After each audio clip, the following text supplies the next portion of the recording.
आप में से दो चार ही लोग थे जिन्होंने आनंद लिया गोपी भाव का। एक पीछे से मैया नाच रही थी, वो लाल साड़ी वाली मैया नाच रही थी, और इधर पीली में। अब बाकी सब बात ही कर रहे थे। गोपी क्या कहती है, जब मैं गई बांके बिहारी मंदिर तो मेरी हालत कैसी हो गई। सखीरी बांके बिहारी से हमारी लड़ गई अखियां। फिर क्या हुआ, बचाई थी बहुत लेकिन निगोड़ी लड़ गई अखियां। बहुत बचाने की कोशिश करी लेकिन क्या हुआ, अखियां लड़ गई। और जब लड़ गई तो फिर क्या हुआ, फिर क्या हुआ, अगर किसी से नजरें मिल जाए और वो हमारे मन को भा जाए फिर क्या होता है, फिर प्रेम होता है। और गोपी को बांके बिहारी से प्रेम हो गया। वो क्या कहती है, न जाने क्या किया जादू ये तकती रह गई अखियां। न जाने क्या किया जादू ये तकती रह गई अखियां।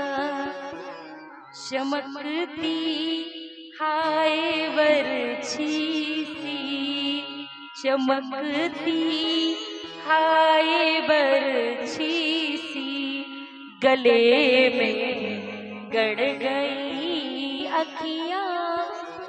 सखीरी बांके बिहारी से हमारी लड़ गई अखियां।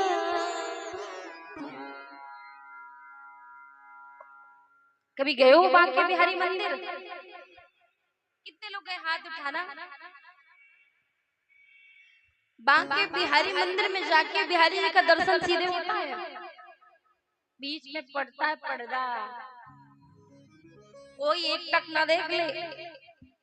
अगर एक टक में कहीं बांके बिहारी ने से देख लिए तो पागल हो जाएगा बिहारी जी के लिए। इसलिए बिहारी जी सबसे नजरें नहीं मिलाते, जिसे अपना बनाना होता है उससे ही नजरें मिला लेते हैं, फिर वो बांके बिहारी का होके रह जाता है। बोले कृष्ण कन्हैया लाल की। और ये 51 रुपए अनिल यादव करमई की ओर से आए हैं। भगवान उनके भंडारे हमेशा भरे रखे। बहुत बहुत धन्यवाद। एक बार ताली तो बजा दो दान करने वाले को।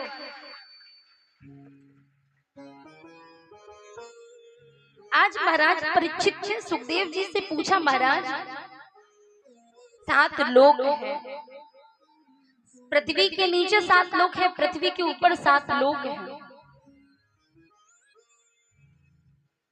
और सुखदेव जी कहते हैं 28 प्रकार के नरक हैं। कितने प्रकार के नरक हैं? 28 प्रकार के नरक हैं। और हमारे परीक्षक जी की ओर से 51 किलो अन्नदान उनकी तरफ से आया है। एक बार जोरदार तालियां बजाएं। कल मैंने कहा था सबको अन्नदान करना है, तैयारी करके आए हो? आज सबको अन्नदान करना है भगवान के जन्म उत्सव में। भले 1-1 किलो ही करो पर सबको करना है। भगवान को जब कुछ दोगे तो भगवान बदले में बहुत कुछ देते हैं। भगवान देखेंगे ना कि मेरे जन्म उत्सव में क्या क्या लेके आए हो, क्योंकि वापस भी तो करना है भगवान को आपको। बोले कृष्ण कन्हैया लाल की जय हो। आज महाराज परीक्षित को सुखदेव जी नरकों का वर्णन सुना रहे हैं। कह रहे हैं 28 प्रकार के नरक होते हैं, जो व्यक्ति जैसा कर्म करता है उसको वैसे नरक में डाला जाता है। जो व्यक्ति दूसरे की संपत्ति का हरण करता है, दूसरे की स्त्री का हरण करता है, जो दूसरे के बच्चों का हरण कर लेता है, उसे यमदूत तामिश्र नाम के नरक में डालते हैं। इस नरक की भूमि तांबे के समान गर्म होती है, तपी हुई लाल होती है, और उस अग्नि संतप्त भूमि पर जीव भयंकर कष्ट पाता है। जो जीवों को काट करके उनका मांस भक्षण करता है उन्हें कुंभी पाक नरक में डाला जाता है। और कुंभी पाक नरक में एक खौलता हुआ कड़ाही होता है, उसमें ही जाकर के जीव को डाल दिया जाता है। जो घर में आए हुए अतिथियों का क्रोध की निगाह से देखता है उसे वज्रतुंड नामक नरक में जाकर के फेंक दिया जाता है और उस जीव की आंखों को निकाल करके गीध खाते हैं। इस प्रकार एक एक करके 28 प्रकार के नरकों का वर्णन है। महाराज परीक्षित ने हाथ जोड़ लिया, महाराज हमें नहीं जाना नरक में, हमें तो ऐसा बढ़िया सो कोई साधन बता दो जिससे हम आसानी से भगवान के पास चले जाएं पर यमराज के पास ना जाएं। तब सुखदेव जी कहते हैं हाँ ऐसा भी एक साधन है, ऐसा भी एक बढ़िया उपाय है जिससे कि व्यक्ति नरक में ना जाए। अच्छा एक बात बताओ, घर में पोछा का कपड़ा होता है ना, पोछा का कपड़ा होता है वो गंदा होता है कि नहीं होता? और जो चूल्हे वाला, जो चूल्हा पोतने वाला होता है वो और ज्यादा गंदा होता है, उसमें और चिकनाई लगी होती है ना। तो जो ज्यादा गंदा होगा उसको ज्यादा साफ करना पड़ेगा कि नहीं? उसी प्रकार भगवान ने हमें ये सफेद सफेद सुंदर वस्त्र जैसा शरीर दिया, उजला हुआ, हमने उसमें इतने अपराध किए, इतने पाप किए, इसको गंदा कर डाला। अब ज्यादा गंदा हो जाएगा तो कहाँ जाएगा? धोबी घाट धुलने के लिए। धोबी घाट क्या है? यमराज। इसलिए आपको बढ़िया सस्ते साबुन से साफ करना है, ज्यादा मेहनत नहीं करनी, तो वह भगवान का नाम। एक अजामिल नाम का ब्राह्मण था जो एक बार लकड़ी काटने गया, वहां पर एक वेश्या को रमण करते हुए देख लिया, उसकी बुद्धि भ्रमित हो गई और वो उस वेश्या के साथ अपने घर परिवार को छोड़ करके चला गया। फिर एक बार संत उसके यहाँ पहुंचे, वो चोरी करने लगा, वेश्या के साथ रहने लगा, चोर बन गया। एक बार संत उसके यहाँ रात को पहुंच गए, और चोर रात में घर में नहीं होते हैं। तो जो उसकी पत्नी बन करके बैठी थी, उसने कहा बताइए महाराज क्या सेवा करूं? कहा आज हम आपके यहाँ भोजन करेंगे। कहा अवश्य कराऊंगी। उसने भोजन बनाया, भोजन कराया। अब संतों ने कहा भोजन के बाद ब्राह्मण या संत जनों को भोजन के बाद दक्षिणा अवश्य देनी चाहिए। अगर आप बढ़िया भोजन कराओ तो दक्षिणा कुछ भी ना दो तो आशीर्वाद नहीं मिलता है। संतों ने कहा मैं दक्षिणा दूं। इतने में आ गए अजामिल। अजामिल ने कहा पता आप किसके घर में बैठे हो? चोर के घर में बैठे। ये तो शुक्र मनाओ कि आपका सामान नहीं छीना मैंने। उस स्त्री ने आंख दिखाया, अरे संतों से ऐसे बात नहीं करते हैं, बताइए महाराज आपको क्या चाहिए दक्षिणा में? संतों ने कहा कि अब की बार तुम्हारे गर्भ से जो संतान हो उसका नाम नारायण रख देना। उसने कहा ठीक है महाराज। अब संत चले गए और उनके घर में सुंदर बालक का जन्म हुआ, उसका नाम नारायण रख दिया। धीरे धीरे बालक बढ़ने लगा।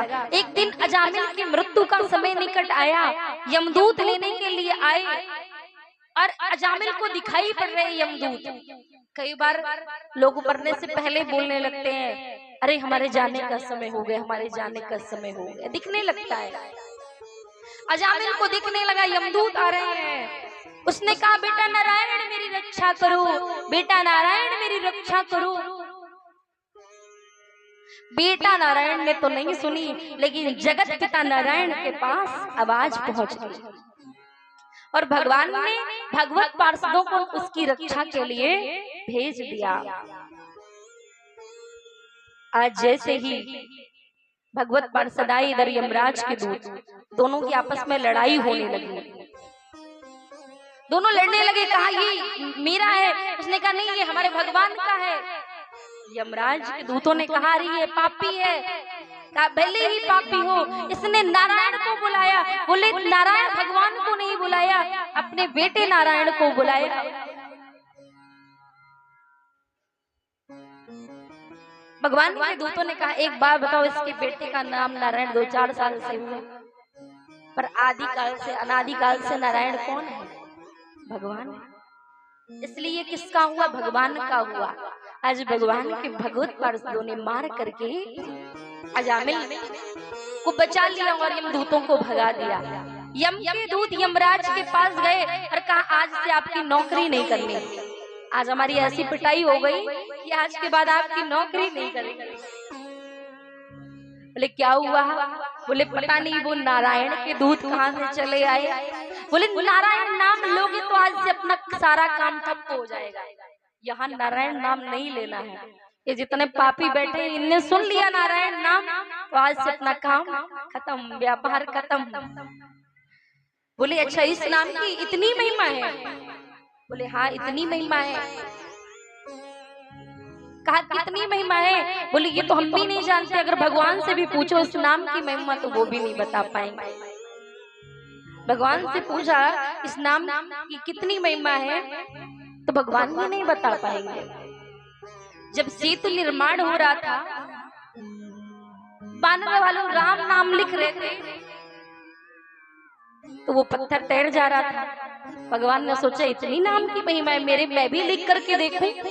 भगवान ने एक पत्थर में राम लिखा और जैसे ही पत्थर को पानी में प्रवाहित किया वो डूबने लगा। भगवान सोचे अच्छा ये सब राम राम लिखते हैं तो तैर जाता है, मैंने लिखा तो डूब गया। भगवान थोड़ा किनारे में आए। हनुमान जी ने कहा प्रभु कहाँ छिप रहे हो, हमने देख लिया है। बोले हनुमान एक बात समझ में नहीं आई, इनने राम राम लिखा तो तैर गया और मैंने लिखा तो डूब गया। बोले सरकार पूरी दुनिया आपके नाम को लेकर के भव से तर जाती है, पर आप जिसको छोड़ दो तो वो तो डूबेगा, वो तो डूब ही जाएगा। आप जिसको छोड़ दो, इतनी नाम की महिमा है।